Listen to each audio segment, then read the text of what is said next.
couple minutes.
And when the action begins, our referee in charge, William Bookwalter. Bill Bookwalter will call the shots. Here I stand, innocent and lost, broken limbs, prove that I am guilty by dissociation, born in accessory. Guilty by dissociation, born in accessory. ChkM8 MMA. Oh, back live on the internet again. A little bit of a new intro there at the beginning gives us some time to get the bullshit housekeeping out of the way and get more time to talk to you guys out there in the internet. Fight Show episode 77. 77 episodes, Bill. You made it, buddy. Barely on time, but we made it. I'm still here, man. Still Some may here. call it a dumpster fire. We say we're powered by ChkM8 Specialty Roasters, our own MMA-themed line of specialty grade, fresh roasted, organic to order coffee. We got somebody waiting in the wings. Bill's going to give us the download from his live coverage of BKFC Fight Night Philly, the NCAA finals and all that. But speaking of BKFC Fight Night Philly, this guy here, you may have seen him on your little screens wherever you watch that event. Overcome some adversity.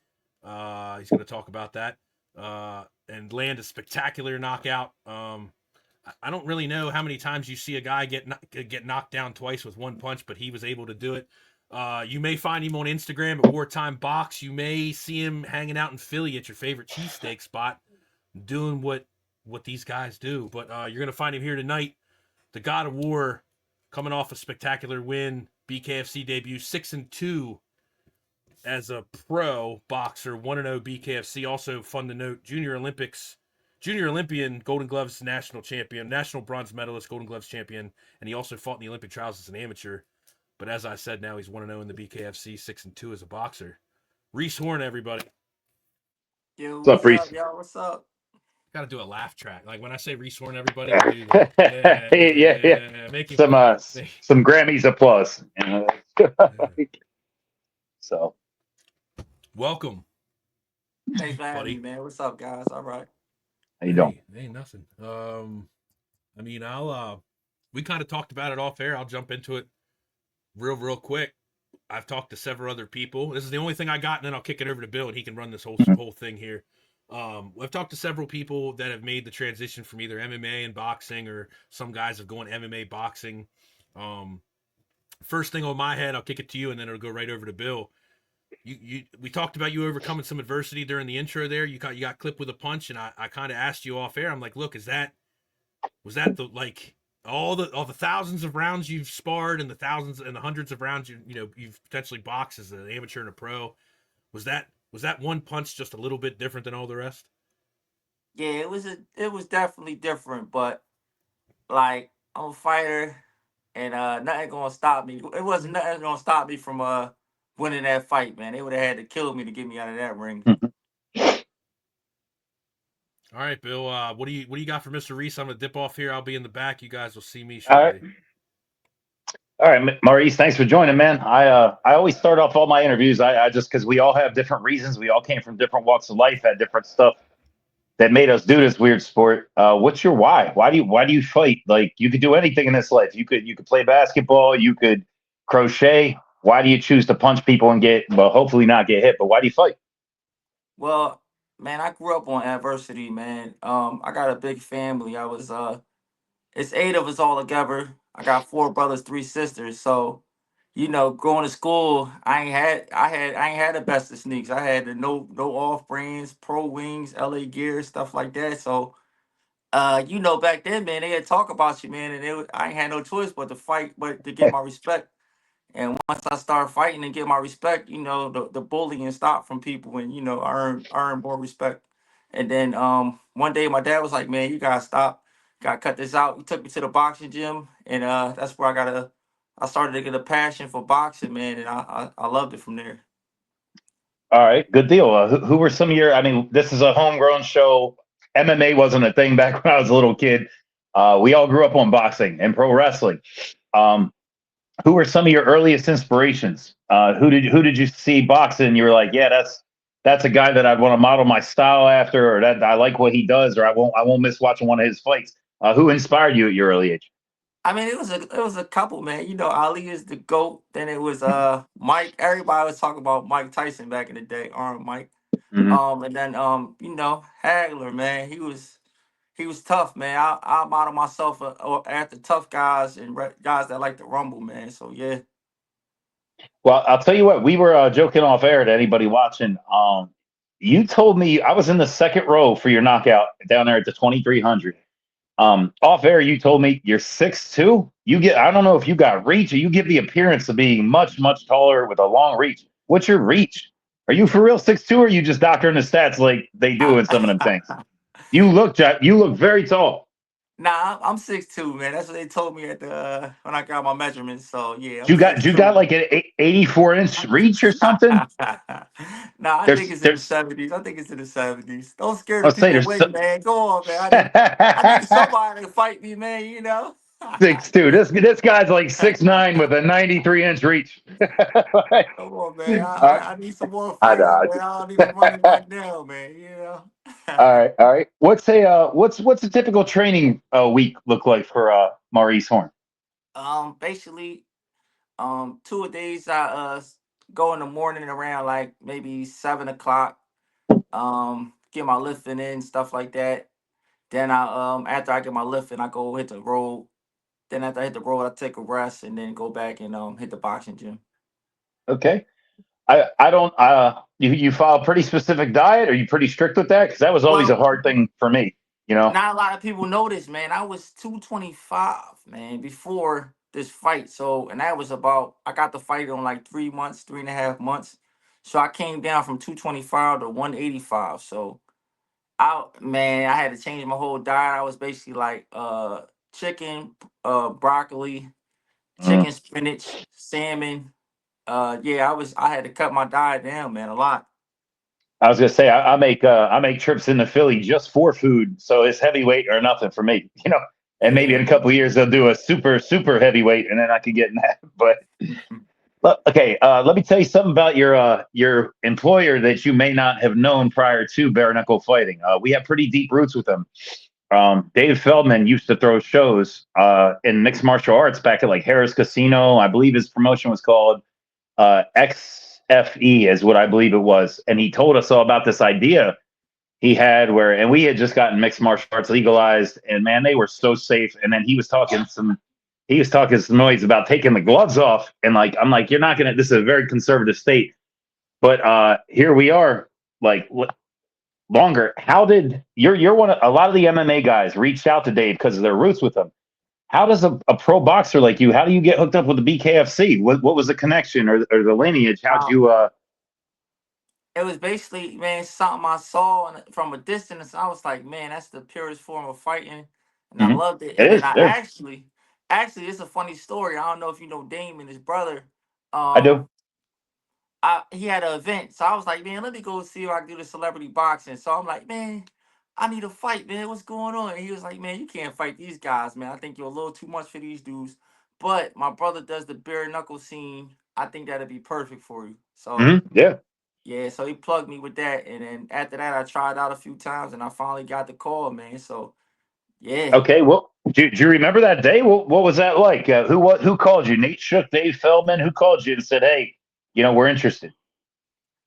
Um, it was Nate. He gave me the call and said, "Look, man, we trying to line you up with somebody. It was looking for somebody for the Wells Fargo, which I was looking to get on, but they Mhm. couldn't find me nobody, so they had to find. They actually flew this dude I fought at the 2300 arena. They flew him all the way from Canada to fight me. So, Yeah. hey, man, that's my motto. Anywhere, any place, anytime, down to Rumble, whoever. Listen, I've seen thousands of fighters over the years. Over the 25, 30 years I've been involved with this. That guy, Adam DeFreitas, I believe his name was. He had that tough guy swag. He didn't look like a punk. I mean, he looked like he could throw and he hit you. And like Garrett referred to, what's that? I mean, I don't think, at least in the professional sports space, I don't. That's probably the first time you got punched in your face with raw knuckles, right?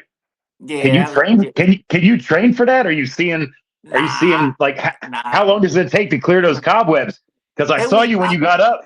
You were a little stumbly at first, but then you cleared it pretty quick. How hard Yeah, was it? yeah, I think that was my first shot taken, and then I just was like, once I took the shot, I said, all right, but it wasn't gonna keep me down, man. I felt that I got up and I continued to rumble, man, because that's what I came to Yeah. do. Yep. Okay. Okay. I did want to go over, and I talked to you a little bit about this earlier today. Okay.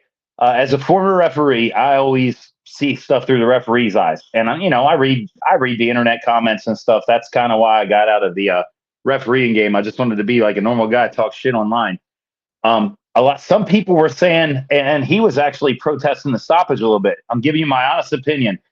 I don't think people really saw. He did get back up, but then when he fell, went to get back up, he clutched his chest, clutched his heart, and then fell back down. I don't know if that's a reflex, but I'm telling you, as a referee, when you see a sign of physical distress, like heart attack or stroke, just something screwed up, you stop that fight. You don't send a guy back out there. I'm sure you saw he was wobbly. If that ref sends him back out there in front of you, you're clear headed. That other guy is like still not with me right yet. You're probably going to hurt him pretty bad. What did you think about the ref stoppage? I agree on the stoppage. If you look at it, I hit him, I froze him. He's trying to get back up real fast, but it's his whole body would then allow him to Mhm. hit the ground. The ref actually wasn't going to stop it at first, but once he hit the ground again, that's when the ref waved it off. I mean, we all warriors in this game, you know what I mean? So sometimes the refs see things that we don't see as fans, as people watching. I mean, Mhm. that's why the refs get paid, man. And at the end of the day, you gotta protect the fighter sometimes from himself. No, and listen, as a ref, that former ref, that's absolutely fair. At the end of the day, people don't deal with what we deal with the athletic commissions, and you can't send a man that's physically hurt back out against a guy who's clear headed because it's going to end poorly. Very rare that guy that's hurt comes back and does anything other than leave the arena on a stretcher. So, like I said, from the bottom of my heart, I'm a pretty honest dude. I think it was a good stoppage. I'm happy with the stoppage. Don't if that ref would have sent him back out there and you put him out on a stretcher, that ref probably wouldn't work too much more. So, Hey, but God okay. forbid, look, God Oh, forbid if your mouth guard pops out 4 times. God forbid if your mouth guard pops out 4 times because he's taking a fucking point, guys. I got to take a point. All right, so let me ask: your return to the ring. You didn't. I mean, you took a shot, but I mean, you look like you unscathed, pretty healthy. You got to be on the up and up. What's next? What are you looking for your return? When can we see you fight again? Yeah, I think they don't allow you to fight until like 3 months after each competitive Oh, bout. So maybe I'm looking okay. at maybe possibly spring, early summer to get back out there, man. Because I love it, man. I love putting on a show for the people. I love it, man. Okay. I wish they would have asked you this post fight. And I wish I would have. Do you have a name in mind? Is there somebody? Are you trying to stay on with BKFC and do this and be the face of Philly? Or are you kind of still contemplating regular boxing, bare knuckle, keeping options open? What do you want? All over, man. I'm coming for the belts, man. I actually called out a few people, man. I don't know if they heard me. I called Okay, who do out you want? Platinum. I called out I Ooh, called out the oh, redneck. you. I You forgot want to you want to call go out the right to pay Marine. per view. We gotta see who really we gotta have a belt, man. It's the battle for the trenches, man. Me and the Marine is something, man. Like, listen, man, Yeah, I want the best, man. It's a motto. When you mess with the best, you die at the rest. So, hey, man, I get that patched on my shorts like for all my fights. So, yeah, man. well, I was gonna say you want to go right to pay per view, huh? You're not even trying to work. You're Hey, trying to man, slide right I'm in in this there. game. I'm in this game to fight the best, man. You know what I'm saying? They put me in there with a tough vet from the beginning. You know what I'm Yeah, yeah. saying? I'm like, no, let's do it. Like, you know what I mean? A grizzly vet from the beginning, and it was my first bare knuckle. But I ain't ducking no smoke. Whoever they got in front of me, I'm ready to take them out. And like I Okay, said, I want to fight the best, man. That's where I want to talk so I can be the best. I gotcha. I remember my first fight, and I thought I knew what was up until you get in there. It's different than what you think. Now that you've been in there for a fight, is there anything about your training that you'll change or maybe go about a little different mentally, physically? Yeah, I'm definitely a quick study, man. That's why I actually analyzed everything during that fight. What he was trying to do to me. Like I've been in the fight game so long, I could actually figure things out during the fight also. So, but I think I'm gonna train more on my slipping game a little bit more for this one, for the next one. Well, that's the thing about bare knuckle. You're always in the fight. It takes one. It's not a Mhm. glove where you get caught with a good shot and you're like, oh, all right, you point him at laugh, he got me. You want to avoid getting hit in the face with a raw fist at all by any means necessary. Like Yeah. that's not that's not because the fight you could do all the work, get within the final minute of fight, catch one, and that's it. It's like, Mhm. and that would suck. So, all right, so who? Let me see. Maurice Horne, he's in the game for a little while. You get a dream fight in a dream venue. What would that look like for you? Like, what's the fight in the venue you dream about at night when you go to bed and you're like, yeah, that's the one. Hey man, the venue, if it's a dream fight and the venue, man, it gotta be Philly, man, Wells Fargo, or man, we could do it at the link, man. It don't matter, The man. Somewhere, link. anywhere in Philly for me, man. So I can I gotta to bring the city something, man. You know what I mean? Like they sold out of Wells Fargo, sold out of the 2300, man. So people Yeah. people was definitely behind this bare knuckle in Philly, man. So if I can bring it to the city, bring a good show to the city that people want to see, I'm all for that. Well, I'll tell you what. I've been. A lot of us have been covering the game since UFC came out. I believe it was 93, 95, something like that. It was a long ass. Yeah, 93, long ass 93. time ago. 93, long time ago. Um, Hold on, let me think where I was going with that. Yeah, are you getting some love down in Philly, or are people, because we know the MMA guys, the boxing guys are new, and I think they see a new avenue. Like there's not been, they've had a couple of pro boxers on there, but I think he's starting to recruit more. And I'll admit, sometimes the MMA it gets a little slower, and the ground stuff happens, and they advertise a fight, and it don't go down quite the way you thought it was going to go, and you leave a little disappointed. Bare knuckle fighting for the guys, it does. You know what? Dave Feldman knew he had a product on his hands 13 years ago. I didn't know how he's going to do it, but he did it, and here we are now. Are you thinking about visiting some of the other? Because there's a lot of top notch MMA gyms that just do striking. Well, you probably want to be involved with striking. Are you pretty loyal to that one gym, or are you open to cross training and bouncing around, going and training with like Eddie Alvarez, John Garbarino is a friend of ours, real sharp guys with the hands. Are you just at the one gym, or will you travel now a little bit? I'll probably span a little bit, but just as on like some sparring on some arm sharpen arm. You know what I mean? I Mm-hmm. probably look into it like that. But yeah, I'm always open to become a student of this game and master this craft. So I'm open to everything. Well, you know what? It's one of those things. I was always a head case in the back. Do you still have the nerves? How do you manage that? Or are you one of those guys that just hides it real well, or don't get them at all? There's some fighters that just, man, I wish I could have been like that. I've been a lot better fighter if I didn't have so much of the mental, game. I don't think it's more so nerves. It's more so like I had like a lot of anxious energy for my first fight.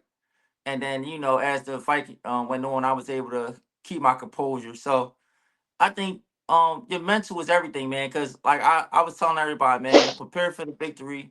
The victory shall be mine. Like you gotta have that mental aspect. Because not a lot of people even want to get in this ring, man. And like I got that mindset, like, yeah, I'm gonna get in that ring and I'm gonna win.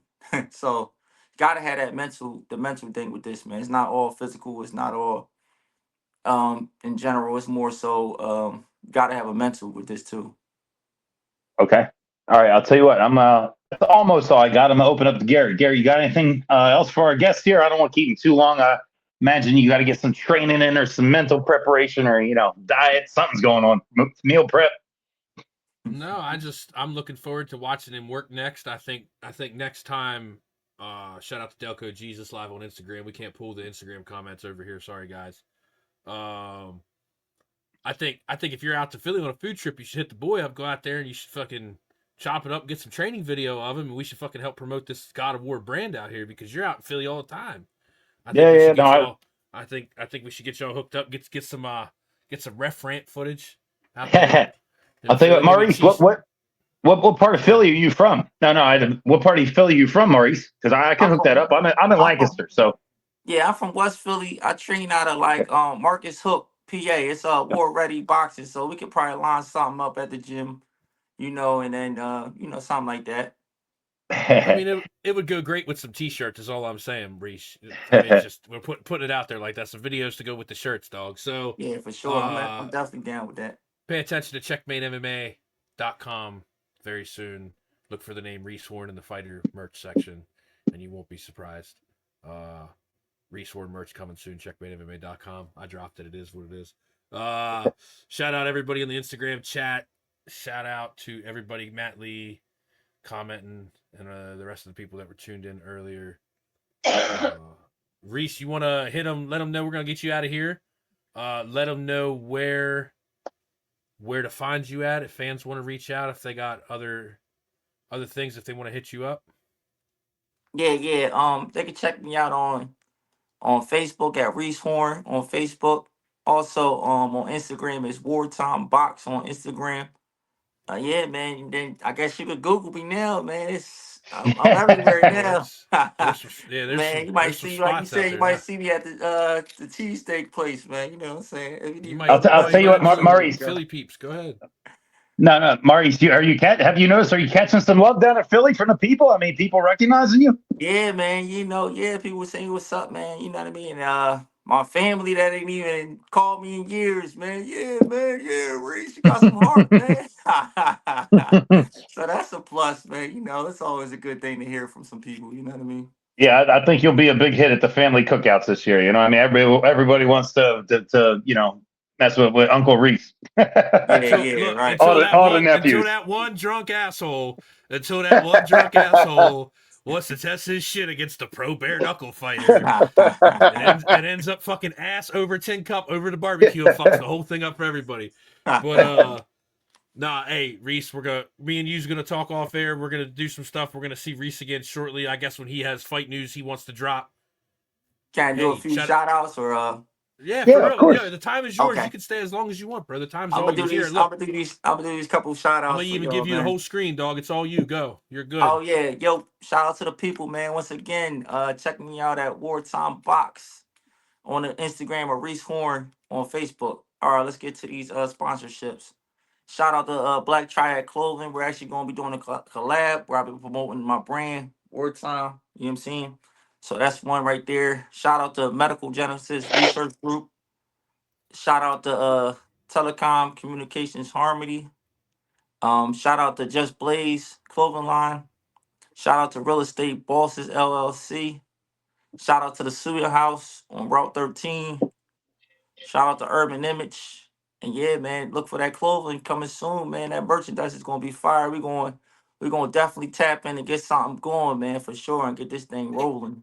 Hey, can you save some sponsors for the rest of the fighters in Philly? I'm just with you. One more thing, man. Everybody that made this possible, I gotta shout out CNC Management, Dave, and the BKFC, baby, because it's the takeover. We coming, man. I told everybody, man, this is the new wave, man. You better get down, man, or lay down. BKFC, let's go. It's war People are time. gonna see, bro. Philadelphia, and again, I can kind of claim Philly without not to sound like a fucking poser, but I can claim Philly without not claim Philly, but I'm proud. I'm proud Philly's in my backyard. Not that I'll say I'll claim Philly because I'm too far away. I'm proud Philly's in the backyard, right? But the world's really starting to fucking see in the MMA world. You had Sean Brady's performance. You got these Philly guys that are just gonna show out every fucking card, and it might not be every guy on every card, but people. Some Philadelphia fighters, and I'm happy as fuck to say this, bro. Some Philadelphia fighters are gonna get their names out there that normally wouldn't get that chance to do it on because of the Feldman brothers. So shout out to them guys. We're always appreciative of the BKFC being in the backyard. We're appreciative of the God of War. Shout out to Reese Horne. If you see him at the cheesesteak spot, cop a t-shirt, hit him up. Reese, we'll catch you soon. I'll talk to you very soon in the chat, bro, and I'll holler at you later. We appreciate your time being with us, and we hope to see you soon. All right, thanks a lot, man. Peace. No problem. Thank you, Reese. Reese Horne. Reese, bro, I was watching, and the crazy part was we tried to get him on like 3 weeks ago, but we had Pope, and then we had Ant Pagan, and then Pope was on, and everybody's schedules, and Reese had asked to be on like 3 weeks ago, and I'm like, you know what? I'm glad this worked out like this because now we got something to talk about. Hey, you know, I'd be bullshitting. Reese Horne is like 5'8" with like a 35-inch reach advantage. You should definitely sign up to fight Reese Horne if you want an easy win. So somebody fight Reese Horne. It's easy money. Bill clearly says he's lying on his stats. He's really only he's like 5'8". He's like 5'8". He's only probably like 70. It's all right. Maybe on a good day. So what we got next? Yeah, good dude. Good dude. Matt Lee in the chat. Matt Lee back in the chat. Let him know BKFC fighting. Matt Lee. Me and Matt Lee had a like 30-minute BKFC conversation earlier. He's all in on BKFC. Matt Lee's got the DAZN app. Trying to tell him to get the BKFC app. He's good to go. He got everything. But listen. The BKFC. It's a good product. I mean, you know what you're getting. It is. Two guys are gonna stand up with bare knuckles and throw. Somebody's probably gonna drop. I mean, you know what you're getting. If they advertise a banger, you know, somebody's probably getting knocked out. I literally spent years talking about MMA going, it only takes one, but it literally. Oh, yeah. For real. Like, yep. You're always in the fight if you're punching. Yeah, man. I definitely, it excites me. Actually, I'm going to have to talk to Reese about it, but we talked about it too. We had dirty boxing this weekend. Now, again, for me to sit here and bring this up and then not have a full in-depth analysis with everything else going on, please forgive me for that. But dirty boxing, just go watch it. It's free on YouTube. Nothing I say can do it justice. I sat and watched the entire show, and this is a guy that, you know, I talked to Reese about it off air. Bill, and I'm trying to do better at looking at the camera, even though it's over here. Bill grew up on boxing and wrestling. I did not. I found UFC about UFC 6. And it just happened. We got the DVD, whatever, and I was hooked. So then it was jiu-jitsu. Then it was, now I'm trying to be better about Muay Thai. We're trying to bring boxers on. I can count on one hand the amount of boxing matches, boxing fights, like singular fights that I've watched, like that I've tuned into, and people are going to call me fucking whatever. Let's spew the hate. I don't give a fuck. One of them was the McGregor fight when McGregor fought Mayweather. Yes, I did watch that. And that's one of my boxing fights. But I was aware of who Uncle Mike was. I knew who Lennox, I knew who the greats were. I paid attention to it. You know what I'm saying? I'm still not following football, but I know who some of these guys are. You know what I'm saying? I know who Jalen Hurts is, and I don't watch football. So I pay attention to the relevance. I know, but this whole, and at first it was kind of like the celebrity boxing that shout out again to Damon Feldman. Then it was the influencer boxing now, but now it's like this hybrid, like BKFC is like middle ground for me. It's just quick enough and just fast enough for my deteriorating attention span that I'm just zoned in on it. But this dirty boxing, bro, it's just a little bit more of MMA style with the ground and pound and the spinning back fists and the old school pride gloves that are curved like the hybrid MMA gloves. I like it, bro. I also like Karate Combat too, but I have yet to watch a full Karate Combat show start to finish. I watched BKFC Philly Fight Night. I had an invested interest because of how many people we knew on the card. We knew we had a guest coming on. I had a vested interest in the show. So I watched the entire card straight through, and I watched the dirty boxing card. And I will say, if you have not had time, watch that entire dirty boxing. Andre Arlovsky, bro, just busted the dude up. If Andre Arlovsky could bust the dude up, Bill, I have faith in you, bro. Don't have faith. Don't have faith in me. I'll let you down. But no, anybody that used. Oh, Hold good. on. Are we doing 5 rounds like during this summer when we do our little Philly trips? Are we gonna do you spar Reese Horne for 5 rounds and ask him questions while you're sparring him? Are we doing the 5 rounds with Bill Bookwalter with Reese Horne? How are you gonna get on the inside of that man's fucking 97-inch reach or What whatever it is? Like he's what just what massive. kind of what kind of cardio do you think I have?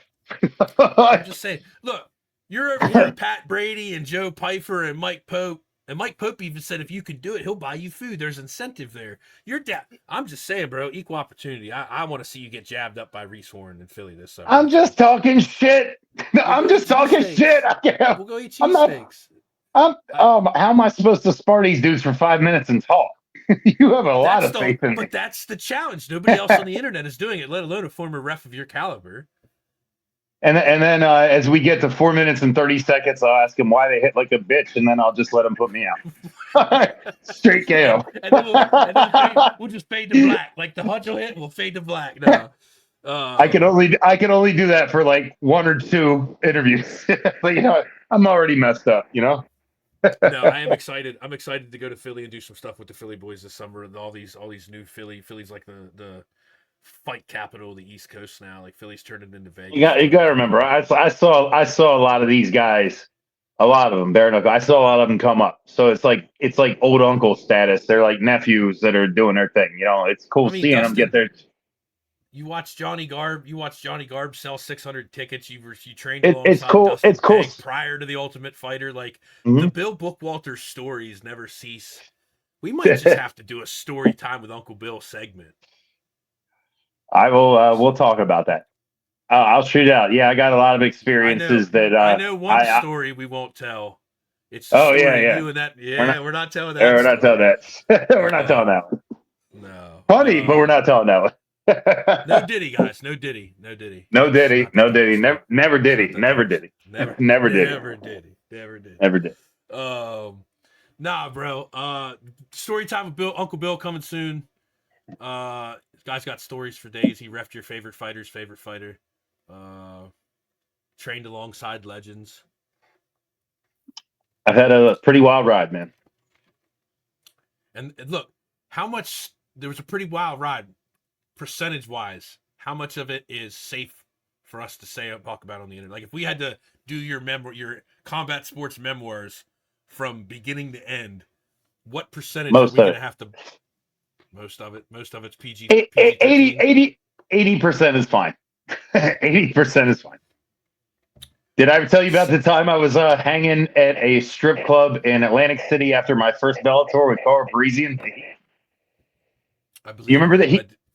Do you remember the Heat, Cara Parisian? Yeah, him and I were in a strip club. I forget what the hell it was called.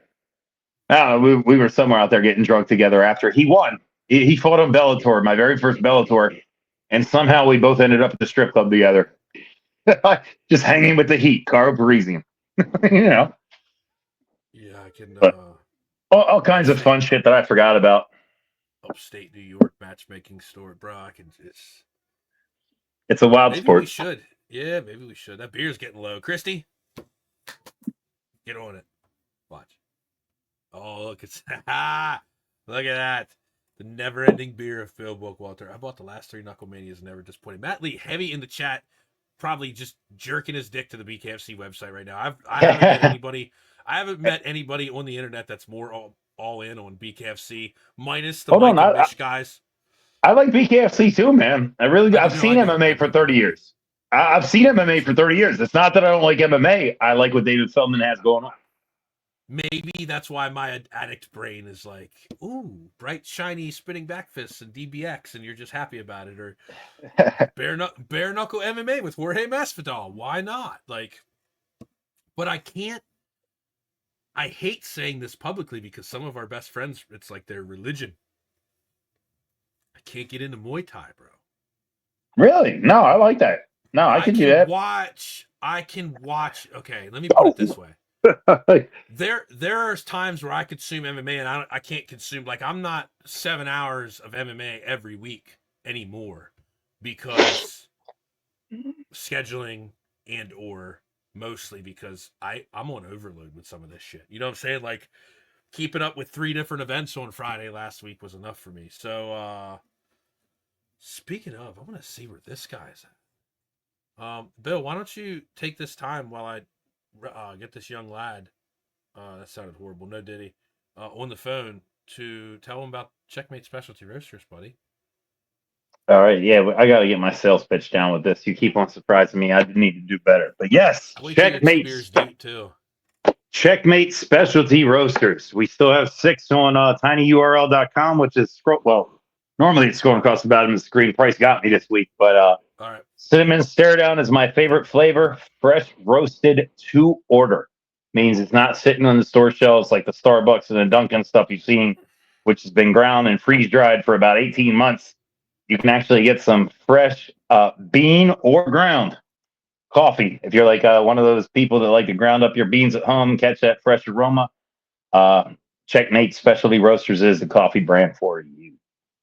I mean, it's MMA themed coffee, guys. If you're here watching this fucking show, or if you're checking out these clips, you're a coffee drinking MMA fan. That's what the subtitle for this clip, when you see it on social media, is going to say. It's going to say coffee drinking MMA fan? ?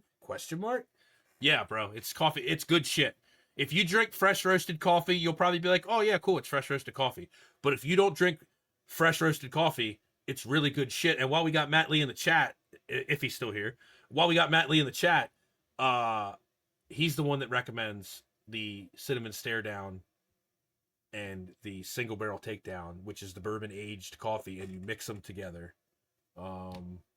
And Matt Lee is still with us, says he does like grinding up his own beans as of recent. A lot of people like that. The guys at work like that.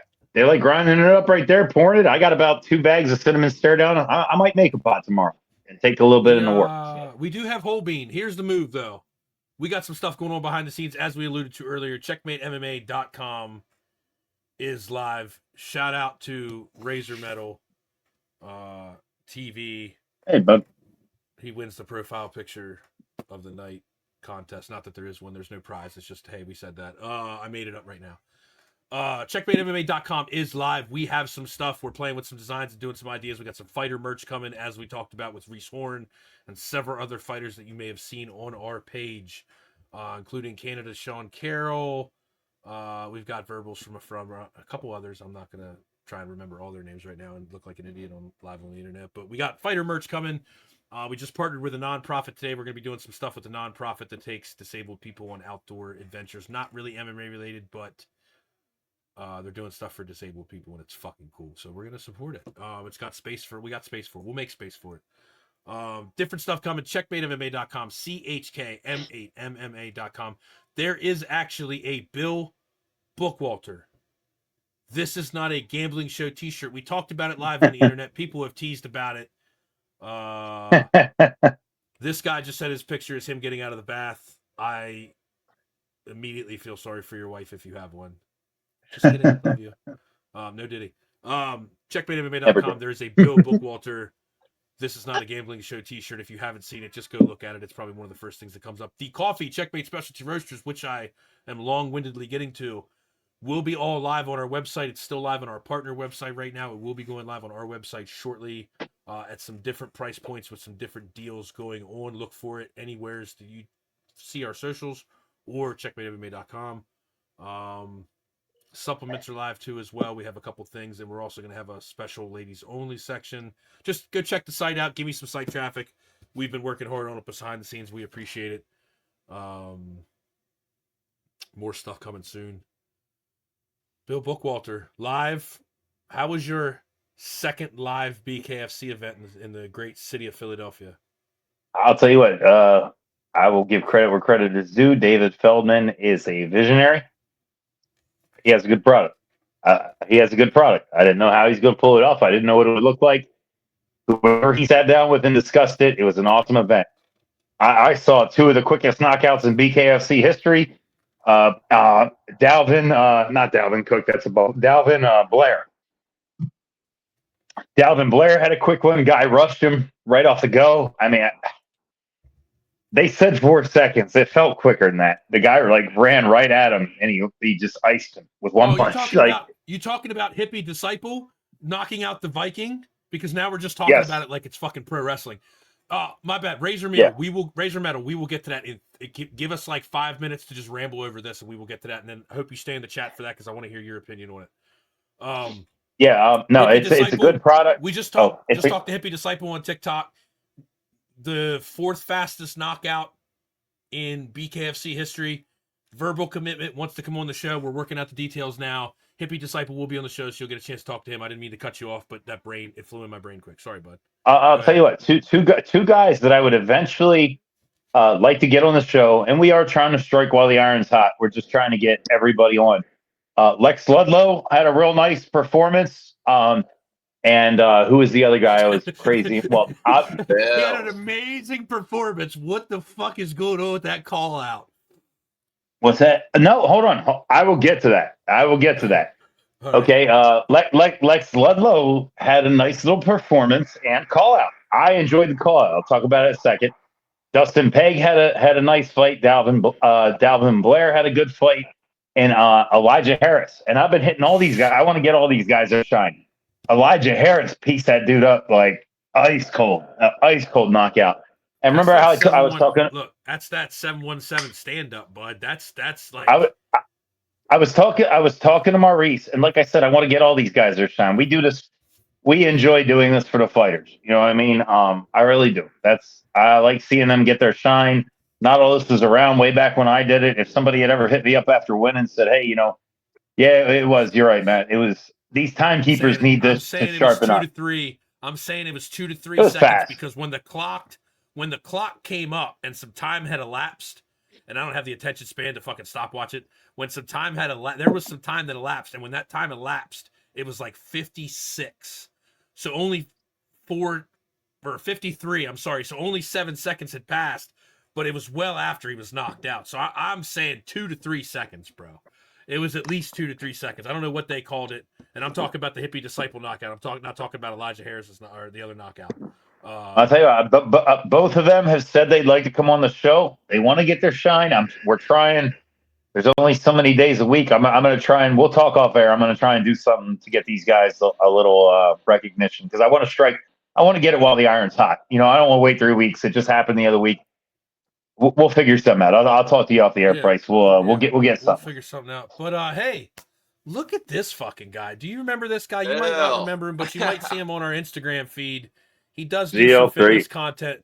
He does do some fitness content with you now. I promise you, he's not extremely high. The guy works too fucking much and just came off a 3-day water fast, so his body is depleted. And he saunas for too long. And shout out to GL3 in the chat, or on the show. He was in the chat. Now he's on the show. Welcome back, buddy. We missed you. Yes, for anybody wondering, those are Bilal Muhammad's shorts behind GL3's left ear. Glad to have you back, buddy. We fucking missed you. Yeah, I just got done with a 3-day water fast. Sorry, boys. Been working 12 hours, even Saturdays and Sundays. It's been long and shit, but we're getting it done. So, but the 3-day water fast was nice, dude. This is my hey, Naked Rat Guy really likes you, bro. Who's that? Wait, water fast. Oh my god. Somebody in the chat. GL3 water fast. Have you ever had tacos? Do you know what they taste like? Like, why would you do that to yourself? That sounds terrible. So water fast. The hell is that? So this is like the 5th or 6th time I've done this. And it's just supposed to like really, really clean out your body. Like, I will hit the sauna, I will hit the gym like all 3 days also.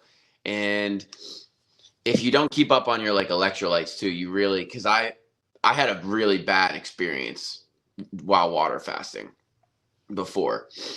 I did it, and I was even taking electrolytes, but I was hitting the sauna for way too long, and I actually dehydrated myself to the point of having to pass out on the gym floor. Well, this is a live intervention, fella.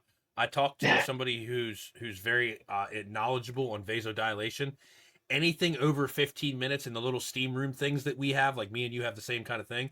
Anything more than 15 minutes, you're not doing yourself any justice. So you should like warm it up 15 minutes, be done with it. That's the advice I got. I prefer not to pass out in a place that's that's pumping out 134 degree steam. I prefer not to pass out. Oh, well, this was at LA Fitness. degrees. This was at LA Fitness, which is like 165 degrees steam. I did mine the other day. It was 134. We weren't fully full yet, but when it seems started coming out, we were at 134. I'm doing some little testing and some content with this new sauna steam room things we got. I'm gonna give GL3 some. I'm gonna give GL3 some grandpa advice. GL3, who hurt you? Like, why are you doing that to yourself? You're Kim Jong Uning, torturing yourself, and he's been dead for 5 years.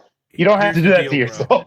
Here's the deal. He's the type of person that had a bad experience on a water fast, and we're the type of people that had several bad experiences on other things. So he's just cut from that type of cloth. He said, look, we're talking about doing this new fitness content. Shout out if you guys don't know, GL3 fitness content coming. It's already started to kind of spew into the feed, but you'll start seeing it more. If you're into that type of thing, pay attention. If not, pay attention for like 3 seconds so it helps the algorithm hit like and then keep on scrolling. But other than that, the guy gave me a full breakdown the other day. He has like 2,000 hours of just him talking to his phone about fitness. So I got like a 5-minute breakdown of some meal prepping. I got some macro advice the other day. Not specifically for me. It was just him talking into the phone. But pay attention to it. If it works for you, it works for you. But he's just he's one of those guys, bro. He's a bro at GNC, bro. I'll give you a ranking right here. Yeah, GL3's energy drink rankings are coming too. We're just gonna put it all out there. Cosmic Rainbow, 0 sugar, C4. Well, hey, I'm still into fitness, but it's fitness whole cheesesteak in my mouth. It's fitness whole cheesesteak in my mouth. Hold on, I'm gonna get that whole screen. I want to get you saying that whole screen, Bill. What is this GL3? GL3. What's the flavor on this? I gave you the screen, buddy. What's the flavor? All right. Cosmic Rainbow C4. 0 sugar. Live review. Here you go. 9.4 out of 10. You should have changed the score. It would have been fucking. You should have been like 9.3. 9.3. Bill, what are you fitting what in your mouth, Bill? I said I'm into fitness whole cheesesteak in my mouth. Send me GL3. This is 1.2 out of 10, but it makes me feel happy. So. All right, another comparison just came to mind. GL3 is the type of person that will fight people during a hockey game. You're the type of people that will argue with people online over chicken parmesan recipes. Accurate. Right. I don't have the cardio of GL3. Oh shit! I'm happy if I can walk up the steps to my seat. You know, this guy jumps in lakes during 34-degree days in Maryland to raise money for the Special Olympics. He's just that guy. Okay, well I would do that. That one's a good one, but just to do it to challenge myself, absolutely not. No. Red flag, and I'll circle back to this, and then we'll get on to the UFC. But red flag, I was waiting for it. I'm like, this guy's too perfect. He's just a great asset to the team. He does work too much. I'd like to see him a little bit more, but fuck him. He's saving for his future. I was waiting for the red flag, and then I found it when I knew he had Bilal Muhammad shorts nailed to his wall at his house with no fucking frame too. Can I double back because I just remembered something before we go because I know we're getting ready to cap the upcoming card. Can I go to the Lex Ludlow call out? Do we want to do that or next week? Yeah, please. Just real quick. Shout out to Pat Johnson. I saw you on TV the other day, you fucker. BKFC is doing their fight twice now. So the craziest part was, I swear to God, I had this moment, and it's only me, and this is only singular to me, but I'm literally one of those moments where in my head I'm like, bro, why the fuck don't we got knife fights? Knights like riding horses and jousting. We have night fights. We have pillow fighting. We have card jitsu. We have tire flipping championships. I'm like, why don't we have hockey fights? No bullshit. The next day, I saw it on Facebook. I was like, well, here we go. And I remember putting it to the chat, Bill, right? Next thing I know, I pull up my phone the other day, and here's Feldman Brothers BKFC hockey fights. And I'm like, you know what? I'll at least check it out. Even if I only watch short form and it takes me a while to watch an event, I'm down for violence, bro. I don't give a fuck. Fisticuffs, everything. Knights and MMA cage weapons is all. Yeah, I'll tell you what, real quick too. Shout out Pat Johnson. I saw you, Pat, but you were working, and I didn't want to fanboy over Pat Johnson. So Like, I didn't want to interrupt your. You looked like you were into it. So I risked a parking ticket at Knucklemania to fucking. Oh, Bill's lights went out. Oh, fucking. Oh, Bill. I'm still there. He's back. Hey. He's still here. I risked a parking ticket to hang out with Pat Johnson for a mere 18 minutes outside of probably 8 minutes. Yo, Sir Strikes a Lot live on Instagram. What's up? We can't pull the Instagram chat up on. Hey, I'll tell you what. Let me toss this up to you and GL3 before I forget about it. The Lex Ludlow call out, okay? Fedor's 47. You can't throw him in there right away against like Mick Terrell or Ben Rothwell. You have to give. Listen, a lot of the BKFC audience doesn't know who Fedor Emelianenko is. So you give him a Lex Ludlow, which is a fair fight because this is his first time back in a little while. If he highlight reels Lex, then you can give him a step up. If Lex would win, then you give him the shot of his lifetime, but your Fedor investment is kind of like, which way would play promoter? Which way would you go with it? Because it's like the Mickey Gall versus CM Punk. You can't put Fedor. He is expensive. I'd have to look at the numbers on. I can't play. You can't play promoter on just like, hey, it's like, not the worst because on paper, Fedor should highlight reel him, which helps me set him up for another fight, a big fight with a highlight reel knockout. Because the BKFC audience, they don't know who Fedor is. You know who Fedor is. I know who Fedor is. But somebody who just likes BKFC, it's just some 47-year-old dude, and they don't know why he's there. Put him against Lex Ludlow. It's a nice equal fight. If Fedor is still what we think he is, he probably gets the knockout. If he's not, then you don't want to put him in there against Ben Rothwell anyway. I like the call out. I want to see Lex get his shot. Am I fucked up here? Bill's trying to get his boy booked live on the internet. No. I'm being dead ass. No, I'm fucking you can't. You can't give Fedor a top 3 guy like it, you know.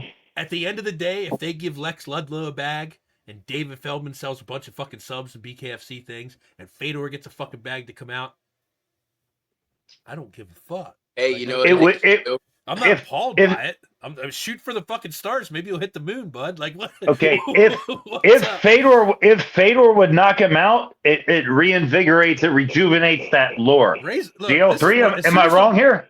Hold on. As soon as those words came out of your fucking mouth, Razor Metal, I'm going to say this. I'm going to let you do this. I'm going to give you your 5 seconds here. How can they not know the last emperor, right? Okay. I'm going to tell you this. There's some fucking kid on the internet who, because he's a friend of a friend, he's going to remain nameless, and I won't put him on blast here. But when you sit there and refer to Robbie Lawler and you say, oh, Robbie Lawler was before my time, how the fuck are you making MMA content if Robbie Lawler was before your time? That dude just retired how long ago? He's still very relevant in the space. You know what I'm saying? Like, how do you not know who the last emperor is? How do you not know who Fedor Emelianenko is? Anybody entering the combat sports space in the last 5 years isn't going to know who he is. They're not. That's just what it is. You know what they should do with Fedor? I'm not saying you have to recite his entire fight history verbatim. I'm saying, how do you not know? Because they're 16 years old and just started following 3 years ago. That's how you don't know who Fedor is. But no. Like, I'm not talking about these people because there's all levels of fans, and we're here to bridge the gap. And if like again, we try and bring perspective to everybody. I'm saying people that call them like, if you are that much of a fan of this space and you're in here talking shit, you should know who Fedor Emelianenko is. Dude, they should have Fedor fucking walk out to the BKFC. And then they should have the Undertaker music start, and then his brother walk out in his shackles and shit right into the fucking let his crazy ass walk out, and then just boom, they fight. I would like the Pride entrance music for the Pride theme song for Fedor coming out. The Pride theme song. I don't remember. Boom, boom. I want Lenny Hart screaming good. in the microphone. What did I just miss? Do you not know who Fedor Emelianenko is? Who? You. No, I do. Okay, I was just fucking checking because my daughter popped in the room and I had to fucking. Oh no, I said about his brother because his brother was like the crazy one. Alexander. Fedor was like the nice guy, and his brother was like the crazy motherfucker that. I will tell you what, I've known Dave for a pretty long time. We don't barbecue, but I've been acquaintances with him for a long time. He signed Fedor Emelianenko with an idea. We'll see what that is eventually. You know, he didn't just sign him to sign him. He has a plan. I don't know if he's actually 100% signed yet, but like I don't. Oh, I thought you said he was. No, I mean, your boy said he was live on the fucking internet, but I don't know. I don't know. I'm No, not an expert in BKFC contract statuses, so I don't. Oh, so he's not officially signed with BKFC, Fedor? I don't know. I'm not a fucking expert. I mean, I thought maybe that was just somebody. BKFC.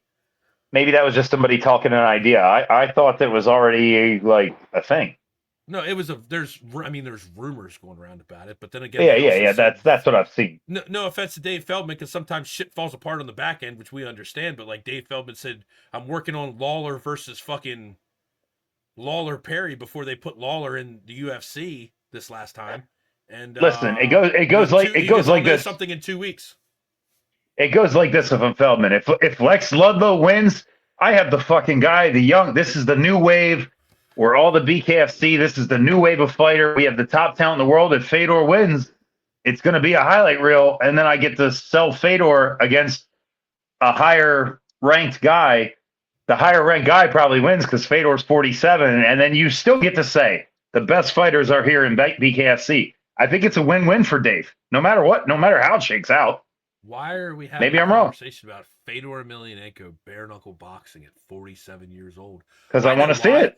Because I want to see it. Because Yoel Romero just fought the other fucking day and looks younger than when he did before he screwed Tim Kennedy and didn't get off the stool. But I'll tell you what, a 47-year-old Fedor versus a prime Lex Ludlow is a good business opportunity, no matter how it shakes out.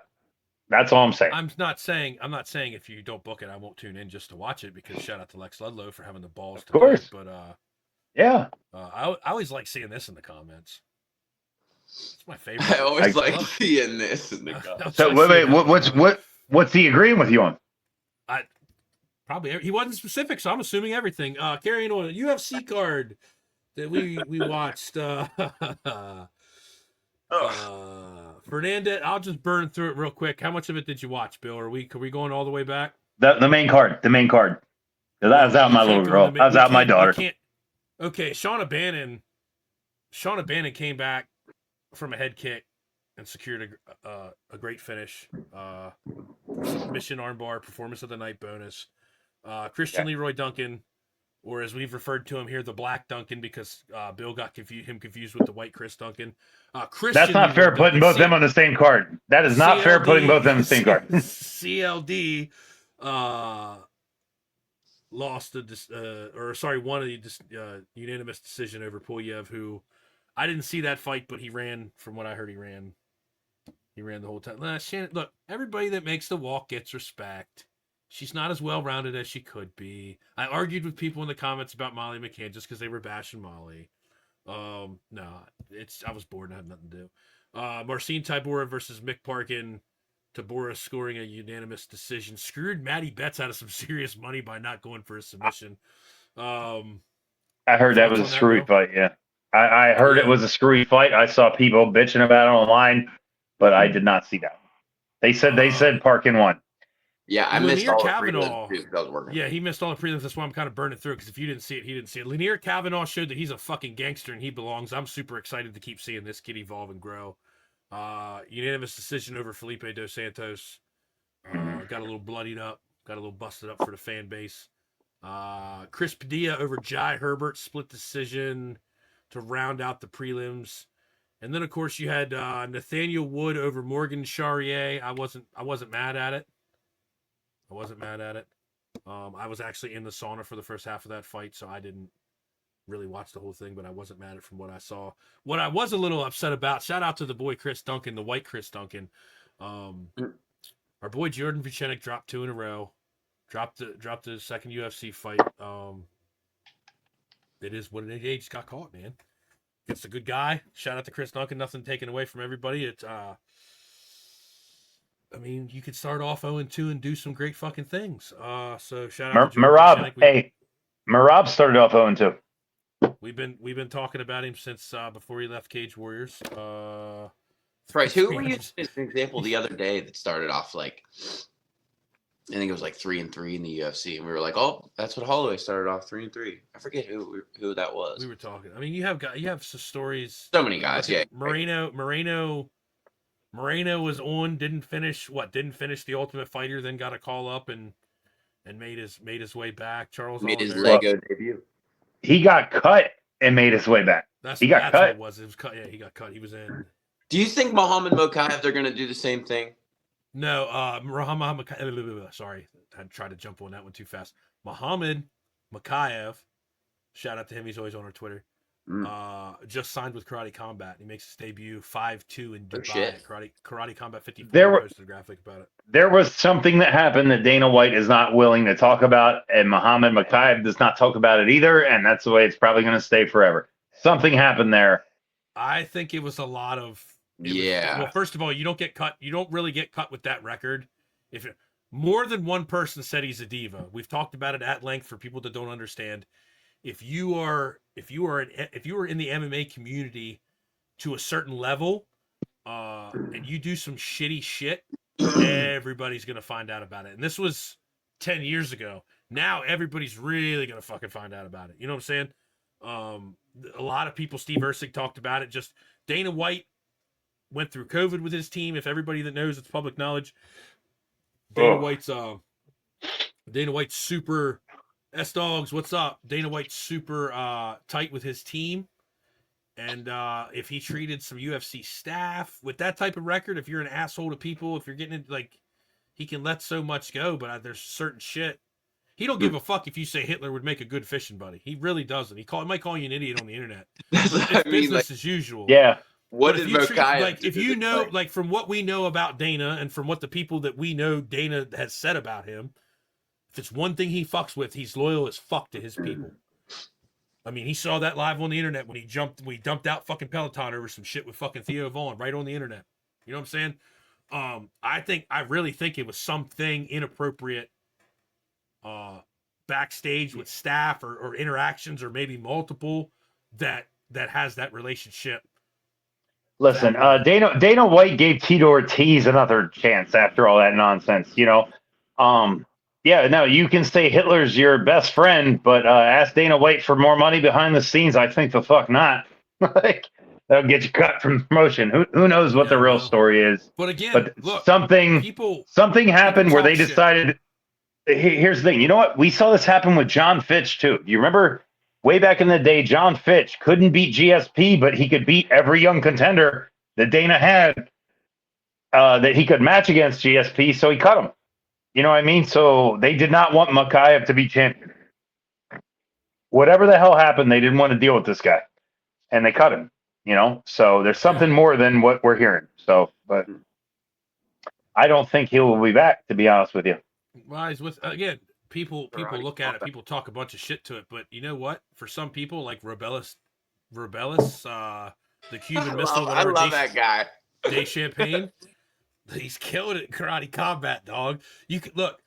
I'm not saying anything against people that fight out at Karate Combat. Shout out to Sam Alvey, but it's much like boxers in an MMA fight. Like, to break this down to people, if you ain't got to worry about takedowns and grappling, and you can focus solely on this, you can. Everybody has the potential, I think, to be a Stephen Thompson and kick anybody in their fucking head in Karate Combat. Like, just. Using your environment, using the pit. Again, Karate Combat, not something I sit and watch the whole way through. I'll catch clips and then I'll go back and watch Alex Pereira's sister. I knew she was fighting. I tuned in like 2 fights before that, watched her fight. That was the end of it. You know what I'm saying? Like, I didn't watch it, but one of my favorite products. But these are all just options for fighters. Oh, you get kicked out of the UFC? You don't got to bounce back to the fucking regionals. You can try and go over here to Karate Combat. You can go to BKFC. You could try and go to Game Bred Bare Knuckle. You can, and again, Game Bred Bare Knuckle is probably the equivalent of a regional promotion right now, but it's its own thing and it's creating its own lane. So exposure-wise, you're not taking a big step back, but look at these guys. We talked about it, and it's one career. No disrespect to Dustin Pegg. Dustin Pegg made it to the top, went to the Tough, went to the UFC. Now he's a BKFC fighter. I'll tell you, as a guy that goes back with Dustin 20 freaking years, this is his sport. This is so much better. He didn't have a Pennsylvania wrestling background. And you know how some of these guys are in MMA and stuff. Dustin has always wanted to stand up and throw. I mean, he couldn't ask for a better, and he could literally be the face of the Central Pennsylvania BKFC. If David Feldman really wants to make Philly the kind of like Dana White's made Vegas, the home for UFC. If Dave Feldman wanted to make bare knuckle fighting kind of Central PA based and stuff, Dustin's the perfect. He's one of the perfect stars for it. Dustin Peg. You got, look, Justin the 717, and sorry to exclude you, GL3, but you're over there with Yin's people, and you guys are kind of just over there. You're on the other side of the fucking baby. mountain. 412, baby. Look, 412 is cool, bro, but over here in the 717 where guys like, you got Dustin Peg, Fabricio Barun. Fabricio Barun fights MMA on the regional scene and does power slap. That's worth fucking noting. You know what I'm saying? Birthplace of Shane Gillis. I just want to go ahead. No, I was saying 412. It sounds like 30 cents a minute on a prepaid phone calling card. Gee, where does 412? Jeez. It's cool. Where you at, GL3? Shout out to Danny Farrar joining on Instagram. We can't show the chat up. This guy's been in the scene for a while. I love his content. It's good motivational stuff. If you're watching The 412 GL3, you got to move, bro. You got to get a different zip code. Something that rolls off the tongue. I'm like the 412. Bill was trying to do math. Bill was trying to add three numbers and it fucked him up. Yeah. We got new comments. All right, we're getting back. Hold on, we're getting back to. I'm like five comments behind on Razor Metal here. He's still with us. Oh, can I call? I need to comment on the Holland and Nelson fight first. Bill, we will. Molly McCann, and then I'll bring back Alex, or as I like to call her, Brazilian. Were you not wearing pants? Did you forget that you didn't have pants on? Guess not. Price. Brazilian Price. Angela Hill. You're the oddball out. You're the weirdo, not us. Brazilian Angela Hill. All you pants wearers. Brazilian Angela Hill versus Molly McCann. Molly McCann, of course, retiring after that loss. Hey, you know what? She gets it for being honest, bro. That chick showed up, fought like a consummate professional. For all you haters that are talking shit on Molly McCann, when I go visit my sister in Dublin and I swing by Liverpool to get a muffin at her fucking bakery, I'll eat it and I'll fucking throw it in your face and I hope you choke on it. Molly McCann's one of the real ones. She might look. Everybody that makes the walk gets respect here. We don't look at MMA. Well, sorry. Most of us have full respect for women's MMA. We don't spell it like some people down at the bottom of the screen here. Big W, little O, big M, women's MMA. We don't do it like that, okay? Shout out to Molly McCann. She's a real one. She'd ball GL3 up inside two and take his capital W and his lowercase O and shove it up his fucking ass. I don't know. Dude, I got a buddy that all he would do is watch UFC events. And the fight was Cyborg and Amanda Nunes. And he was sitting there hammered at Buffalo Wild Wings. We're sitting there watching the fight. He's like this. And he's like, dude, I just don't think like they understand. He's 170 pounds, like 5'8". And he's like, dude, I think I'd fuck both of them up at the same time. Never trained ever. Like, dude, it's just so funny. Yeah, that's not how that goes. I've rolled against guys who said I've never trained before.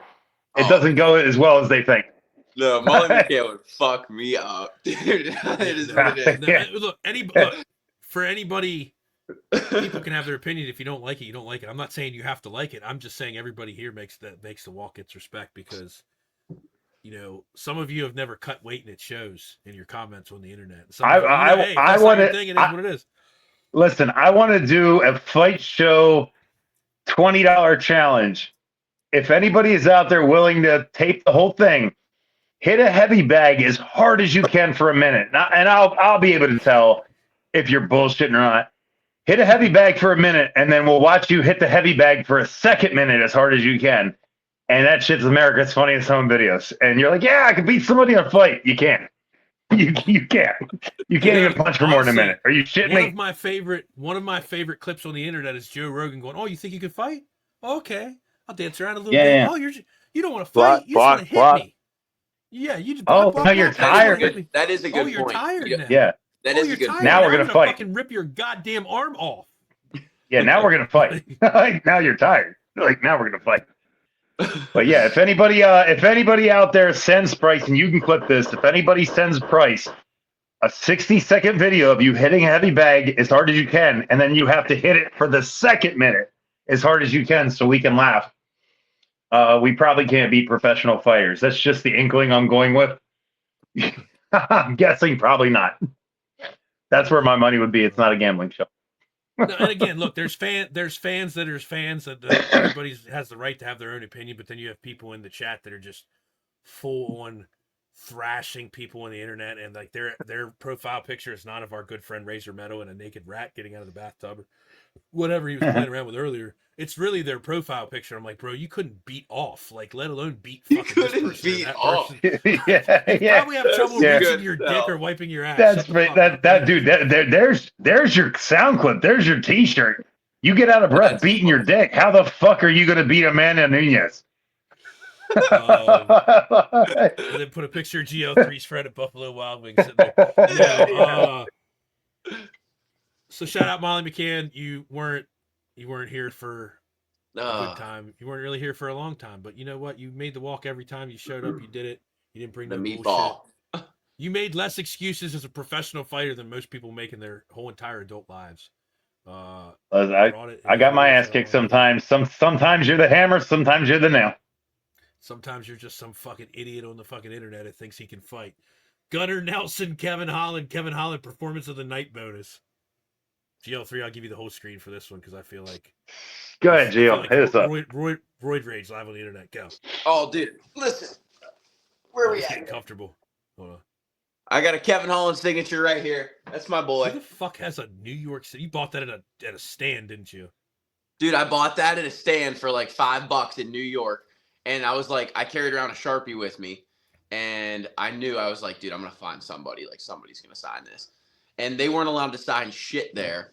And, of course, Kevin Holland doesn't give a shit. So he just grabs the hat and fucking hits it, hands it back to me. It's cool. I got a picture with him, everything. But anyway, back to the fight.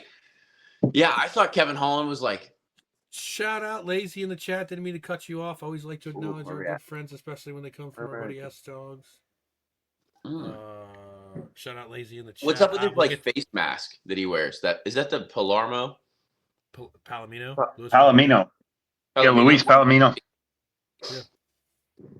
I'm actually gonna, once we're done, I'm gonna tune in and watch that. I didn't even know that. I'm very appreciative that it's on Thursday nights. I wish almost Feldman would switch to Thursday nights. That'd be fantastic. Two BKFCs this week, buddy.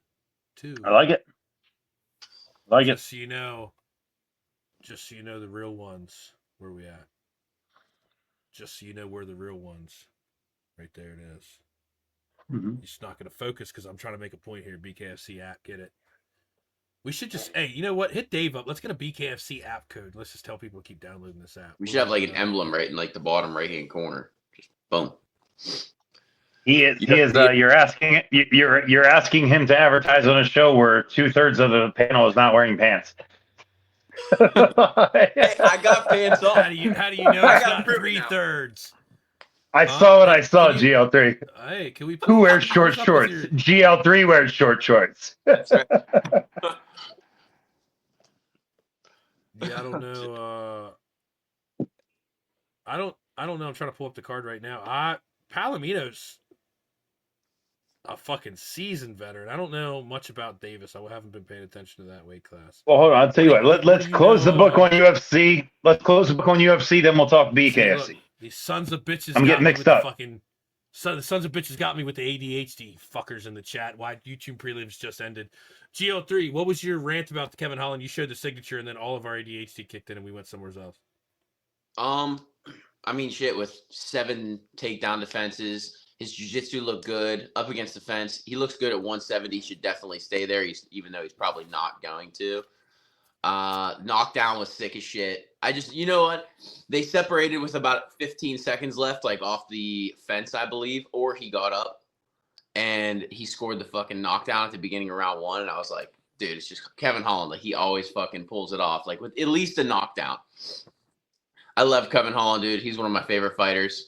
Met him twice. He's sick.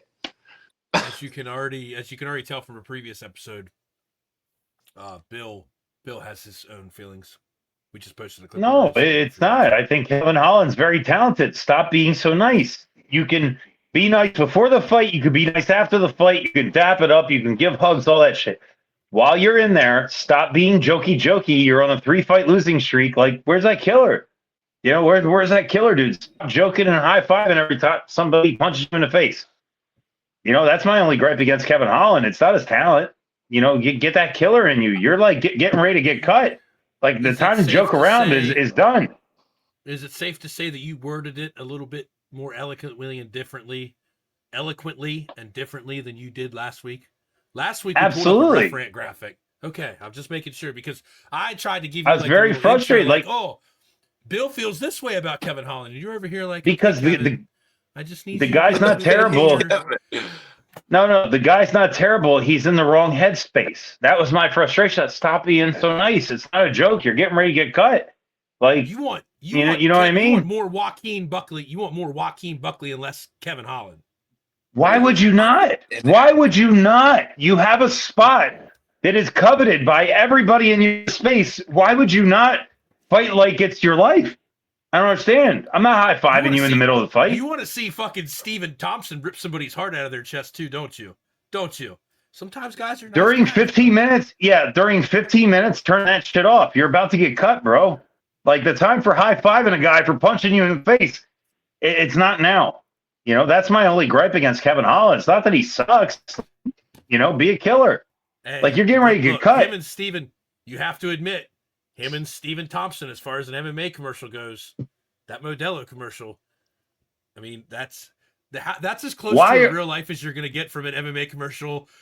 Kevin Holland talking to Stephen Thompson about the after party while they're fighting. It's here's your sound commercial ever. Here's your sound clip, Kevin Holland. Why are you letting a 41-year-old white guy beat you up? Like, you should be beating his ass all over the place. Like, come on, man. I'm a fan of Kevin Holland. The frustration is what causes the erupt. Like, fight. Like, you're getting ready to get cut, bro. Like, stop with high-fiving the dude that's trying to take food out of your kid's mouth. Garrett, why do you have me on screen moments? I'm doing it again, aren't I? Get me on screen moments. See, the rage, I'm like, you get him going, the rage just starts to build, and you just let him go. I love anytime I look at the screen and I see myself by myself, I'm like, oh shit, I'm doing it again. Hey, the clipping software always focuses on who's talking anyway. You're right though. He was 1-4 before his fight with Gunnar Nelson. And guess what? And guess what? They're not going to give you somebody who's been out of the UFC for 4 years now. Now you're going to get another tough guy. Stop being so fucking nice. Like, they're trying to work with. Like, I think they see potential or hope is there. Is there nobody in Kevin Holland's camp to talk to him the way I'm talking right now? Like, bro, you're about to get cut. I would highly suggest a violent knockout this next fight. Violent. Like, and then talk some shit. I just want to point out we have, for those of you that are just tuning in or not really haven't been with us long, we haven't really done it in a while, but we do have an entire segment based on Bill bitching about stuff. It kind of just weaves in and out of the show, so we kind of just let it go. I just wanted to point that out for the newer viewers out here. I've been working on Spotify. It's called the Ref Rant. It's called the Ref Rant for a reason. 1 week it was about traffic and him zippering, people zippering in traffic. I'm working on my inner Zen, my inner Chi, and my those anger management classes are really paying off. Goose Fraba, Bill Bookwalter. This is the longest in the time that we've been doing content together for over a year and a half that Bill Bookwalter has stayed out of some type of Facebook either restriction, violation, house arrest, Facebook jail. I'm due. No, you're not, Bill. All right, we delayed it long enough. Razor Metals standing there with a towel wrapped around him, standing in a shower according to this profile picture. No Diddy. Carlos Oberg, Jan Blachowicz, kind of what everybody expected. Yeah. Look. Hey, shout out Jan. He's 41, 42. He's still trying. You know, it's a young guy's game. I always say that. I have a bird's eye view of what it's a young guy's game. So I mean, Alberg is the next wave. Blachowicz 2-year layoff, I believe they said, shoulder surgery, something like that. Yeah, that's hard. That's hard. He had one, went out for it, and then something else with the other one right afterwards. So it was like back to back. I almost think that the UFC brought him back to give Alberg his name. They didn't want Jan Blachowicz winning and getting back in title contention. You know, what can you do with that? I like They what you want to said. give. I like that, Bill. That's a good take there. It's like literally brought him back At just the to end give of the day, your champion is Muhammad Makayev. Your current champion's Muhammad Makayev. Fair. Could you really go wrong with letting Yan get the belt again? Like, what can you? No, Really... no, you could go wrong. You could go very wrong. I don't think you can. I don't. Our most exciting thing we've talked about all week. Shout out to the boy Sean Brady. Bill, Yeah. How many times you reffed him? At least twice, if not three. At least twice at the 2300. Bill had the pleasure. So look, and this is why it's extra sentimental for you guys. I know you're tired of hearing about Philly and the 2300 and the Wells Fargo. And even though I don't watch football, go Birds. Sean Brady has earned this fucking spot. And for those of us that have watched him come up, like, I was really happy to fucking see that it went down the way it went down. Bill said it live on the other week. I think he's going to out Bilal if Bilal makes it past JDM. Shout out to Sean Brady, dominant performance. I don't know what Leon does. I'm a fan of Leon. I've seen Leon perform the Kamaru Usman head kick. Some said it's lucky he defended the belt. It is what it is. Sometimes you catch these guys on the right day, and you could become a champion. You know what I'm saying? It is what it is. It's not a fluke. You earned it. You got there. The universe, God, whatever you believe in, put it in front of your path. And for a day, a week, a month, whatever, you were UFC champion. Sean Brady's on his way there, bro. He has time. He has time to make. And listen, the fight against Bilal Muhammad, I don't want to say it was a mistake. Not a mistake. A learning experience. He was over in Abu Dhabi or Saudi Arabia when that happened. One of the two. He was dealing with some stuff. People can shift you out of your headspace, and it's effective. And no excuses for Brady over against Bilal Muhammad. Bilal Muhammad was better that day. It just happened. Sean had some other stuff on his mind. He has time to evolve. He knows. I think a loss is a good thing. I think everybody can agree. Once you have a loss, you learn some stuff. Sean Brady, he's ranked number 1 currently, correct? Yeah. No. And Sean Brady bench presses 400 fucking pounds. He has a chance to be a champion. He does.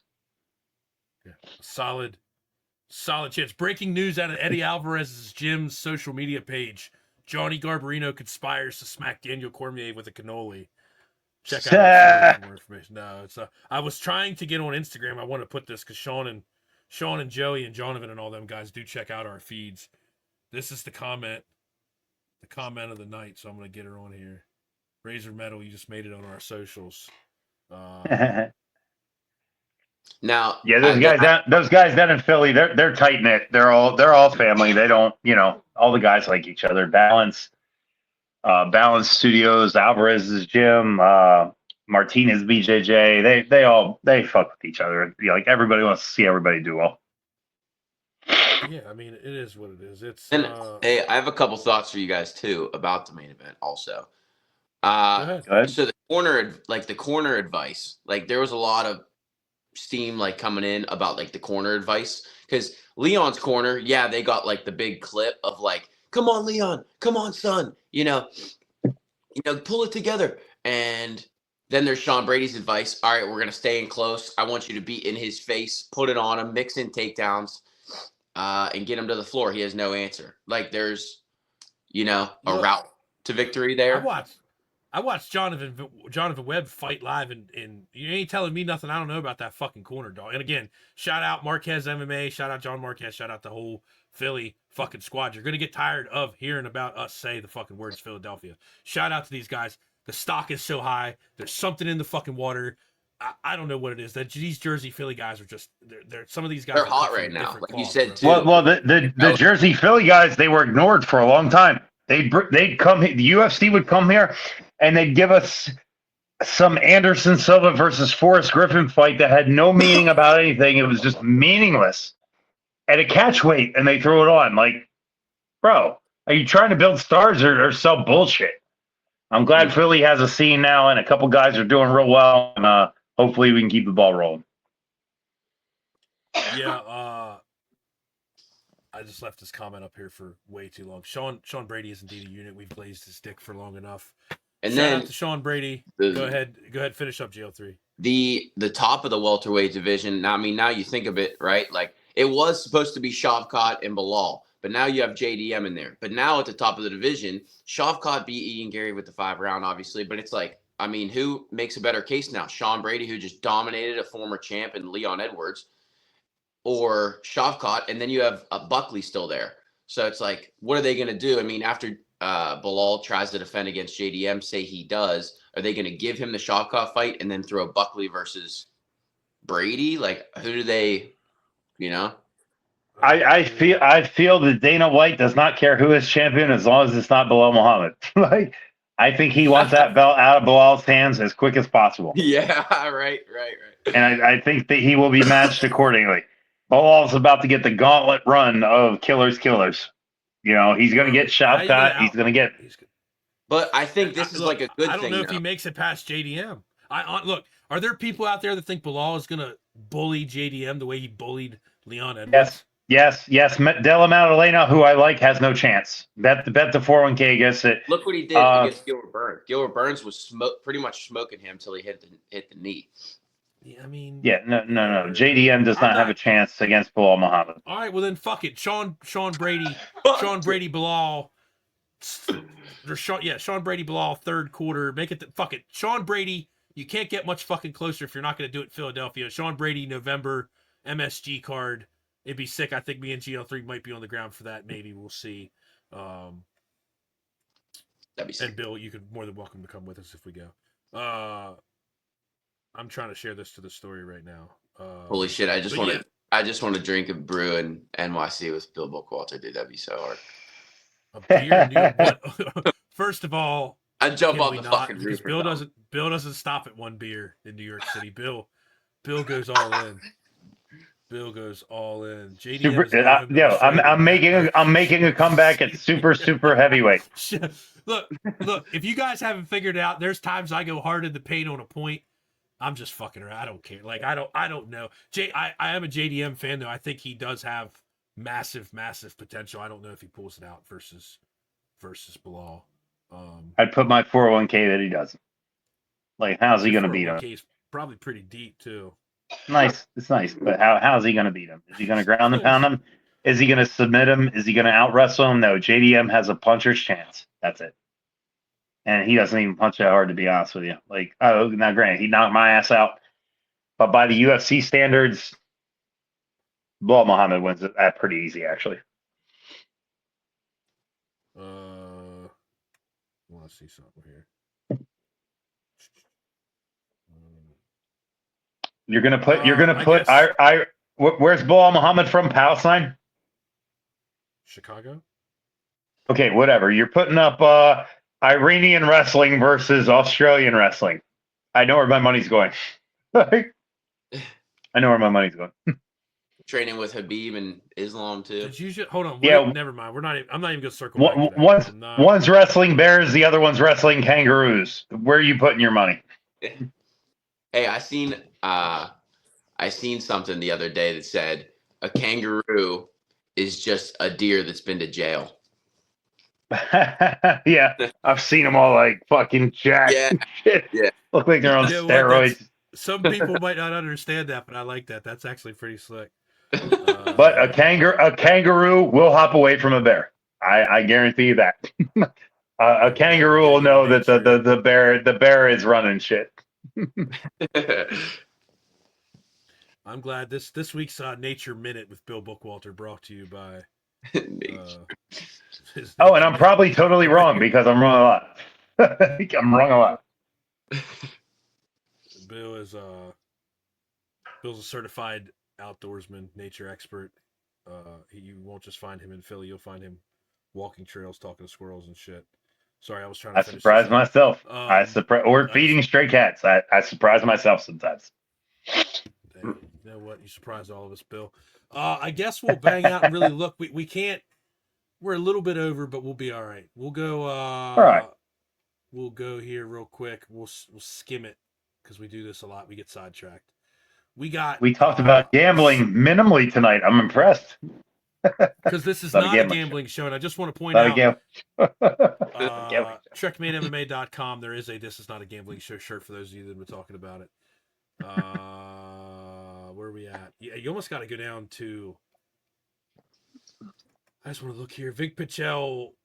Somebody said parlay Vic Pichel, who's the oldest fighter on the card, with somebody else, and it was supposed to be a lock. And I'm going to look into that. From hell, Vic Pichel or whatever, he's not going to win. He's going to try and jab to go to a decision and somehow squeak out a split decision win by two judges that don't know what the fuck they're looking at.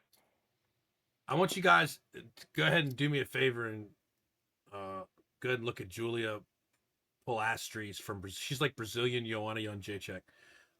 Costa on a quick turnaround. I feel like he just fought, didn't he, against C-Rod, the O-Snatcher. Yes. Jose Medina versus Ateva Gautier from Cameroon. Mini Francis Ngannou. Hey, look, Dana got another Francis Ngannou. CJ Vergara versus Edgar Shirez for rounding out the prelims. And, of course, we got Ronaldo Rodriguez versus Kevin Borjas. I look for Rodriguez to win this. What do you got, Bill? Right, Again, I'm not gonna fake. I'm not educated. I don't even want to make a pick. What do you got, GL3? Same. Same. Yeah, I don't know David those guys. Martinez, Simon Oliveira. We'll skip that. Raul Rosas, Vic Morales. Raul Rosas, Vic, the youngest fighter on the card. Yeah, we'll see. We'll see what Rosas has learned since his loss to Christian Rodriguez. I know he's won one since then, but we'll see if he just tries to relentlessly run this guy and take him down to get him to the ground, or if he actually is evolving into a mixed martial artist. You should be able to do it all these days. You can't get. When I did it, it was one-dimensional. You could be good at one thing and succeed. Today, if you want to get to the top where Raul Rosas Jr. wants to go, you can't just blindly run at people and try and take them down constantly. If it doesn't work, try it again. You have to be a complete mixed martial artist. So, but I still think Rosas Jr., he's got so much room and time to improve. Rosas should get that one, I think. They want him to be a star. I think they matched him to win. Yeah. Plus, this dude that he's fighting doesn't have many submissions either. Like you said, I think he's just gonna go in and like put it on this dude straight away. It's probably gonna be a first round finish. Yeah, I can see that. Give me 1 second here because I want to pull this up here. Bill, if you guys are just tuning in or you've watched for a little while, those who've watched for a little while know Bill's pet peeve is when the UFC doesn't have fighters' pictures on there. This is the opposite GL3. of that. So, like, yeah. Oh, okay. Am I wrong on that? This is the top-notch promotion in the world. You get booked for a fight, and there's a silhouette next to your name. Like, you can't take a fucking picture? Come on. Who's in charge of that shit? Yeah. Am I wrong? If I'm wrong, tell me I'm wrong. Mini referent, Bill made my point You're not for me. wrong. This is the opposite of that. So I just want to give a huge shout out to whoever's running the UFC's website. And Tanner's going to clip this, and then next time I see Joe, he's probably going to punch me in the face. But it's all you got to give credit where it's fucking due, dog. Shout out to the UFC website, updating the fucking picture. It's all hinky and it's being stupid. They got a sticky menu up here. They updated the fucking website. Shout out with your boy with the new hairline. Look at Joe, come back from fucking Turkey looking fresh as fuck. I'm ready to watch. I was gonna say, talk about coming into your prime, Joe Pfeiffer and his hairline. Holy Save fuck, some that's pussy for the rest of us, dog. Yeah, I can't Jesus compete Christ. with that. Jumping. I can't compete with that, Joe. Jesus. Joey, shout out to Joey Piper, the Philadelphia hype train follows through to Mexico City. Kelvin Gastelum plus 410. Yeah, because he has no chance. I'm surprised he's not. I'm not surprised he's not plus 800. What's Calvin gonna do? Throw a couple low kicks? I wish I had the Vince McMahon no chance in hell extras music for the. What's Calvin got? A little ground and pound, little submission. What you gonna do, Kev? No, he's gonna throw pitter patter shots and try and stay away to the end of 3 rounds and hope 2 judges don't know what the fuck they're doing. That's his game plan. Do you think this is like one of those fights where? Do you think No, this is Kelvin's one not. of those fights where? Yeah, go It's ahead. happening again. It's happening again. I see him. Look, I see him. He's getting ready to go into his big long. What the fuck are you gonna do, Calvin? Oh, sorry, it's great. He has no chance. Fan. Kelvin Gastelum has no fucking chance at all. That's it. No chance. Do you think he's just there to be a punching bag for Joe? Yeah, He can take a beating, and it's like, yeah. I mean, what's Kelvin going to do? Low kick him to submission? Is he going to ground and pound? Is he going to submit? Is he going to knockout punch? Kelvin Gastelum has made a hell of a career. I'm not saying he's trash. He's not trash, but he's made a hell of a career out staying out of harm's way. The guy doesn't get in there, not anymore. Maybe he did way back when. He's in the stage of his career where I call it, and I love this dude too. The in the UFC, not apparently other places, but Arlovsky would try and get in there and outpoint people to a win. That's Kelvin's only shot. He's not going to take any risks because he would get finished. If he tries to take a risk against Joe Pyfer and go for it, he'll get finished. Yeah, you can't call us media because we're clearly biased as fuck. We're Team Pyfer until the fucking wheels fall off. Kevin Gastelum. Because he's better. He's better in this fight. He's better. No. That's what it is. I was Team Pyfer till the wheels fall off after the Hermanson loss because really, that's not a guy coming up. That's a test, and he wasn't 100%, and he made some fucking adjustments. And again, Marc-Andre Barriault, not a fucking slouch. People can call him, but Marc-Andre Barriault's like an average good fighter on the come up. He's a younger guy. Like he is. Got fucking starched. Nobody in the UFC is a slouch. I've trained with Bellator guys before, and they're the most phenomenal fighters I've ever went against. So to go to the UFC, you have to be even better than that. So nobody in the UFC is a slouch. Yeah, I talk some shit. Everybody there Bellator MMA. Everybody there is fantastic. Old Kelvin Gastelum, 20-9, 6 wins by knockout, 6 by sub, 7 first-round finishes. Of course, Joey Pyfer. Drew Dober, Manuel Torres. I saw comments on the internet. Drew Dober's chin's going to knock him out before they touch gloves, etc., etc. Little Clark Kentis. Drew Dober, -105. Manuel Torres, -115. A little bit of a pick 'em there. It's a coin flip. I don't. God, that's so hard. Yo, are you still with us, Crossover? I'm sorry, I did not see this fucking. Sorry, yeah. I did not see the comment 1 minute ago. I hope you're still with us. Sometimes Crossover comes and comes back out. Shout out Lazy for letting me know. Carry on. Go ahead. Sorry, I digress. Go ahead. Oh, sorry. Versus Manuel Torres. Coin flip. I can't pick one. I will watch this fight, though, because if it goes to the judges, somebody took a lot of shots and they go down. Because Drew Dober, I appreciate the way Drew Dober fights, but when you got two guys in there throwing like that, I can't pick a winner. I just know I will watch that one because Drew Dober does not do boring fights. I'll be rooting for Drew Dober. The hair. I have to root for the hair. Speaking of crossover MMA, before we get to GL3, crossover MMA, if you want dialed in accurate analysis of a fight with deep thought and preparation, crossover MMA on social media, the fucking homie, that's the way to fucking go. I'm not gonna front. I've used some of his content to help me prep for this show when I wanted little tidbits of stuff. I just kind of I saw one of his videos, I watched it, I said, I'm gonna use that in the show. So shout out crossover MMA. Just hit 1,000 subs on YouTube. Go hit him the fuck up. And if you're not already subscribed to us, please subscribe to us while you're subscribing to Crossover MMA. We will have him on soon. We've been Crossover. What's up, bro? When we're gonna put some pressure on you live in the comments. Lazy, get on the comments. Give him some peer pressure here. When we go get Crossover MMA on ChkM8, we need to make this happen, bro. I know I know you have questions for a real life UFC referee here. Come on, Crossover. we're gonna bring you on soon. Number 8, Steve Urseg, or as I like to call him, Australian Steve Carell. Hey, Price, real quick, the Torres and Dober fight. I think it's. Oh, did I glaze over you on that? I'm sorry. You're right. I think it's like this is the classic fight where it's like there's a reason why this is the co-main event. On a fight night, like they know the result of what's going to happen here. Somebody's getting either put to sleep or hurt in this fight, or it's going to be a war. I think if I was going to pick somebody to win, though, I think Torres, just because he mixes it up a lot more. But I'm rooting for Dober. Let's go. Dober in the team or Team Dober. Bill's going to come on with a Drew Dober wig. For those of you, again, we're full of a lot of those of you that don't moments because I see a lot of new names in the chat tonight. And last time I looked, a lot of new names on Insta. Shout out to Cody. GL3 versus Bill Bookwalter, 5-round title fight. How long does it last? Someone in the sorry for Instagram. Cody Flavel on Instagram. We cannot share the comments over to the stream, but GL3 Bill Bookwalter, 5-round title fight for the Pennsylvania Cheesesteak Championships. How long? Bill puts me out in 30.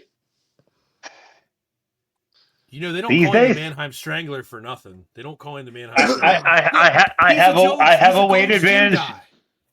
If I can't get you out there in the first 2 minutes, your chances are pretty good. One of my favorite, we have a t-shirt also on the website, I Wrist Lock White Belts. One of my favorite moments, other than I Wrist Lock White Belts, is when the Gold's Gym guys would wander into the MMA gym from down the street. And after about 30 seconds of them being on top of you and heaving and huffing, they're about done. And then you could just have your way with them. That was one of my favorite things to do. I see Bill Bookwalter. I don't know. We'll have to get the odds on that. We'll have to get these two together. Is that a sound clip? You can have your way with them after about 30 seconds. Sav in the chat on Instagram. Shout out to Sav Jelly on Instagram. If you guys don't follow her, go follow Sav Jelly. She's a He's like, yeah, after 30 seconds, you can have your way with them. It's like, oh God. Hold on, After Bill. 30 Bill, seconds, can you, it turned into Bill, Adesanya and what was Costa. that, Bill? I missed it. Can you one more time? I missed it. Can you Okay. give me one? Hold on. Let me make sure FightShow is in the. Let me get you the clip. Hold on, he's got to adjust his tits inside his man bra. Okay, you ready? Here we go. Here's your clip. Yeah. After 30 seconds.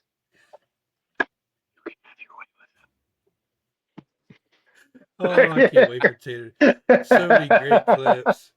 So After many 30 great seconds, it clips. turned into Adesanya and Costa just from behind. Like, Yeah. No, I wanted to look on this. Yeah, Adesanya was trying it in the center of the cage. That's pay-per-view. Like, Dana White's like, nah, if you're going to do that, we're selling it. You're both under contract. Yes. Dana probably told him to do that too. He's like, do we need that? Yeah. You're both under contract. Don't do that. You ESPN got to make people pay. ESPN Bet doesn't have an over/under for. It's not a gambling show. It's not. Look, this is not a game. This is not a gambling show. Not a gambling I'm show. just trying to look. I wanted to see how the strikes were. What are the odds on that, by the way? I love it. For those of you who get just tuned in, it's my favorite part of the show is when Bill goes, "This is not a gambling show." Hey, what's the line on that next fight? What do you want? Because it's ESPN Bet, so depending on no same game parlay for Drew Dober fight. Manuel is the same numbers, -105, -115 for Dober. Drew Dober by submission. Here's your pick of the week. Drew Dober by submission +1400. No, that's it. That's it. It's not gonna happen. Don't do that. He wouldn't even attempt. Dude, a Drew Dober submission attempt should be +1400. Hey, Drew Dober by points +850, dog. Oh, that's within the wheelhouse. That's within the realm of possibility. I mean, that's you talked about putting gambling stuff out there. We can have a conversation about this, especially if they split the first 2 rounds. Drew Dober outpointing him in the third. That could be a thing. That's way to go, Price. That's a good play. They have a method. Not bad. Look, good. Hey, we might have just came up with one here, guys. Dude, not bad. +1800, +850 by points. I'd do it. Look, if you're on ESPN Bet, guys, Drew Dober. This is not gambling advice. It's not financial advice. Please don't spend your money. But however, if you guys are on the ESPN Bet app, you can check out this stat, and it's a cool stat here on the ESPN app. Drew Dober by sub in the method and round combo. Hold on, let me see what it is. Drew Dober by sub in round 3 +6,000. Should be more. Should be much more. Look, I hit Mackenzie Dern. I hit Mackenzie Dern by sub for +1800. And I had a same game parlay. I had a same game parlay with it was money line Sean Brady plus 5.5 takedowns, and he went 5 for 7. Dude, and by sub +6,000. Drew Dober in the third by sub should be +25,000. Okay, because in the third he's going to be tired. If he knocks him down, he's not going to try and choke him out. He's going to try and pound him out. Like the DraftKings stays fucking you guys. Don't bet. +6,000. That's it. It should be so much more than that. Look, here's the deal. You have Manuel Torres. Oh, that's method and round combo. That's why it's so high. See, I'm way down. I'm way down deep. Manuel Torres by points plus 1,400. Drew Dober by points plus 850. Hold on, let me see if it's a. You could bet both and win. You could bet $20 on each and win. Yeah, we're gonna do some fucking math on this. Not live on the internet, of course, because I don't want to sound like an idiot. But we're gonna do some math on this in the chat here, and we're gonna cook And up some it's not like it might be a gambling chat. It's not a gambling show. We may talk about gambling, but this is not. I repeat, this is not a gambling show. All right, we're in an hour 44. We got to roll. Sav Jelly live on fucking YouTube. We appreciate you guys. Hey, if you don't follow Sav Jelly on YouTube, she not only look, that's how she's a real one, guys. She joined on the fucking Instagram, gave her the shout out. She came over to the fucking YouTube. She's probably gonna like and put the little thumbs up. She might even subscribe, guys. That's what you should be doing. But I did want to take this break because we are getting ready to get out of here. She's a real one, dog. For all things, let me get Sav off the screen. Don't want to distract people from the real message here. And stay out of her inbox. No weird shit, guys. I know how you are, fucking savages. Don't be doing that weird shit. We're skank free over here now, guys. Sav's not skank like that. free. Doing that shit. Yeah, you may have gotten some questionable messages. We're skank free over here on ChkM8. I want that. I want that T-shirt. Price. I want that T-shirt. We're skank free show. You're giving me permission to do a skank free since 25 T-shirt on ChkM8. Yeah. Skank free since 2025. You do know what that's implying, right? You do know what that's implying, right? What's that? Who that's referring to? Are we aware? Okay, cool. Full for all things ChkM8 MMA, including all of our socials, linktree/ChkM8 MMA. Full episodes, as Sav Jelly will probably tell you, full episodes at ChkM8 MMA on YouTube. Stream live and usually uploaded a day after they air. Clips available on all socials at ChkM8 MMA. Exclusive interviews, content, and merch coming soon over at millions.co/ChkM8-MMA. Sorry, we couldn't get that. And, of course, the flagship fresh roasted to order specialty grade organic coffee. It's MMA themed. tinyurl.com/ChkM8 roasters. If you already drink fresh roasted coffee, it's good stuff. If you don't drink fresh roasted coffee, I'm willing to bet it might change your life. Also, it is live, ChkM8MMA.com. Shout out to Chelsea Verzi on the Instagram stream stalking us.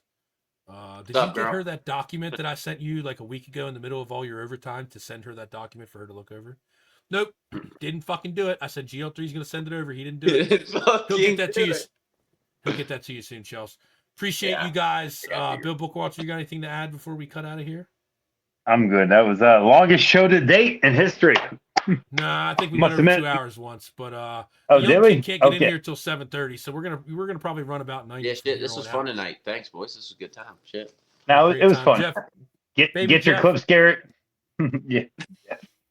Yeah, baby Jeff's out there on the internet somewhere. We appreciate you guys. It's late. I'm gonna go see my kids. Until next Bill Bookwalter next week. Might have a special start time. No Bill Bookwalter, might start at 7:30 for the boy GL3 to come in the chat. Possibly have a guest next week. We got a couple people doing stuff that have some scheduling stuff that we want to look at. Look for us on YouTube, Facebook, and Instagram live next Wednesday at some point. Bill Bookwalter back with us the following week. And I'm sure we'll have another BKFC guest because we're trying to get these guys into just one. Chelsea says thank you. You could have reached out to me and I'd have bitched him out like 2 days ago. Chelsea just said thank you. So appreciate dudes you guys are weird. in. You savages. Stay out of her inbox. Yeah, stay out of Chelsea's inbox. That's GL3's fucking old lady, guys. Yeah, I'll fucking kill you. Oh, is that? I didn't even know. I was like, wow, she's hot. Like, I know what these. Hey, look, I was like, I know it. I was like, I know what these savages are gonna do. I know. I know dudes. I already know them. Well, if we peer pressure into it, she might be doing some interviews for us over on Millions, so you might get to meet her before too long. Shout out to Chelsea. Getting ready to graduate soon. Part of the ChkM8 family. She's a homie. She's a homie for sure. I didn't even know, bro. I swear to God. Look, mark my words. I'm going to leave us with this. Mark my words. You'll know when Chelsea's moved in because there will be frames on those Bilal Muhammad shorts on the back of him. Oh, there will be.